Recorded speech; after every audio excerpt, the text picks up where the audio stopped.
it's a fair amount of work, but it's not. We now know what we need to do in every state and what it would cost and how we do it. So it's really about pulling the trigger if we decide we want to do it. When would you have to do that? It's a while. So, and again, it kind of depends on what the exact approach is and who it is and who's, not just who the platform is, but who else is running. Like, there's a few decision points along the way, but it could be as late as like spring of 2000. What would be the latest? Well, my question is, would you have to make that decision to pull the trigger of being on the ballot before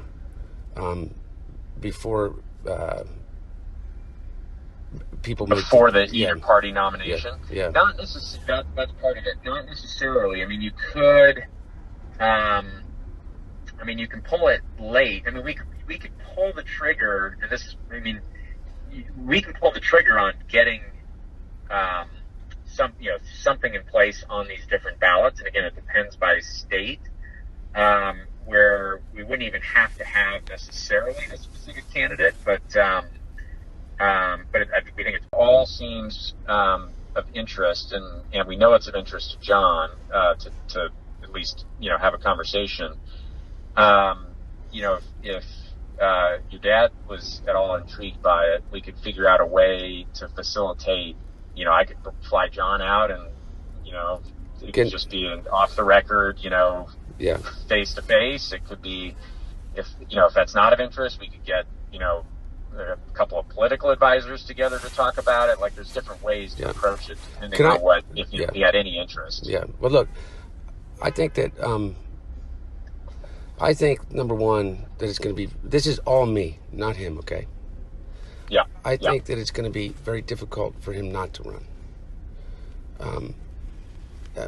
Because I think that whether it's the party or whether it's people like you, to tell you the truth, Greg, the overall objective here is to stop not only Donald Trump, but to stem the tide of what Donald Trump represents in the political process for the future of this country, which to me is way more dangerous than I ever thought that it possibly could be. And my concern is, I kind of dropped out of this I'm tired of this shit. But I think it's kind of almost unpatriotic not to be back into it, particularly related to my relationship with somebody that actually could change it.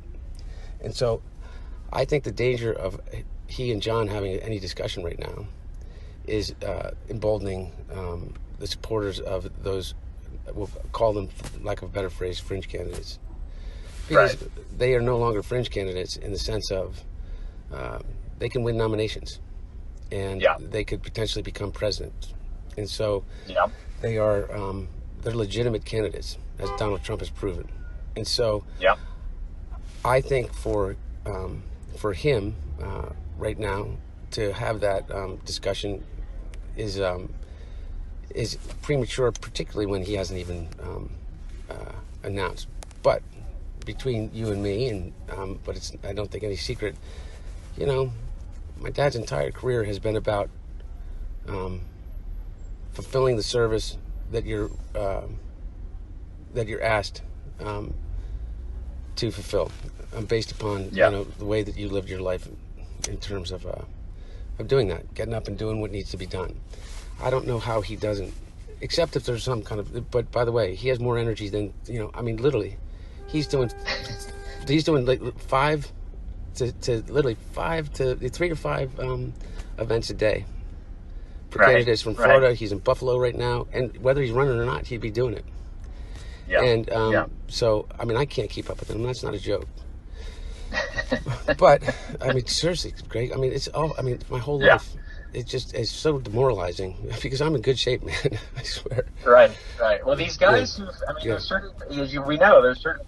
They're just sort of born to be politicians, and they feed. They get energy off of it. It's not draining. Obviously, it gets draining at some point, but it's more of an energizer than a drainer. Yeah. No, you're right. anyway, regardless of all that issue, I think that he proves to people that that's not an issue. But I think that obviously, if you're able to do this in the traditional way, I think that the entire, there's a nonpartisan or even a partisan but moderate coalition that forms that allows him to win it all. That's my opinion.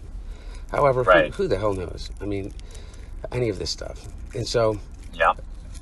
But I think this is me again. Yeah. No matter what, I'd rather him run that way. I would rather, I think for the country, I think that it would be an opportunity to actually start to heal these divisions. Because the space between what you believe, Greg, and what I believe is so thin. Right. And we've allowed everybody else to tell us and tell the people that coalesce behind our camps that it's wide, that it's really wide. And it's not, man. It truly isn't. The vilification of George Bush was, when George Bush was president, was just as disconcerting to me as the vilification of Barack Obama. Right. And so I don't think that ever necessarily changes. But you know what? If you and I, or not you and I, if John and Joe were ever able to kind of repair that, that's a big, big leap forward, potentially. Yeah.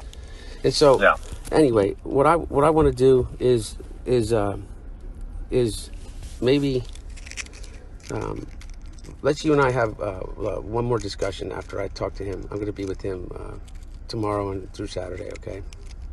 Okay. And we have I'm going to New York with him for a couple campaign events he's doing in upstate, and then down to the city for some fundraiser for somebody. And so, let me just you don't know this, but let me talk to him. And I think that there has to be a couple meetings before there's ever a meeting between principals. Yeah. And so, but I really appreciate the call because, kind of to me, I've always said to him, whether it was Bloomberg or Kasich or anybody, in order to really heal, you got to start to actually do the things that give people reason to believe. You know what I mean? Yeah. So, yeah. So anyway, I'm with you. Anyway, and then if it ever happened, then it's the bloodbath of internally. Right. But you know what? I'd rather that fight than the fight that's occurring right now, which is just awful, man. Awful. Yeah. I mean, Jesus Christ, you gotta, awful.